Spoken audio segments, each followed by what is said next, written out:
Chapter 17, Conceit and Modesty. Chaim Shimon decided to stop in Liozna on his way to Dabra Mizl to visit the graves of his parents, and also to look up his old friends and acquaintances. Among those he visited was naturally his old friend Yekatiel, who was now old and frail, too weak to carry on with his duties as shamish, which his assistant had therefore taken over. Once I used to both talk and act, but now I cannot practice what I preach. I can only talk, and must leave the work to others, Yekatiel said with a sigh when Chaim Shimon visited him. I have not the strength I used to have.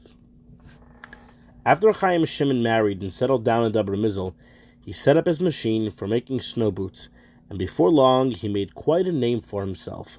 People came to him from near and far, for his snow boots were becoming famous. He was a friendly man, interested in everybody, and always ready to lend a sympathetic ear to everyone's stories of joy or sorrow or their problems. People found him so helpful, they began to make a practice of coming to him for advice, which they always found sound and well considered. Although he was still a very young man, he was unanimously voted as the representative of the Jewish community to speak on their behalf in every case when it was necessary to approach the governor of the town. They began to address him now as Rabbi Chaim Shimon, and were proud and happy to have him in their midst. His wife's grandfather, Rabbi Yosef, had long since given up manufacturing ovens and had earned his living from the produce of his gardens and fields.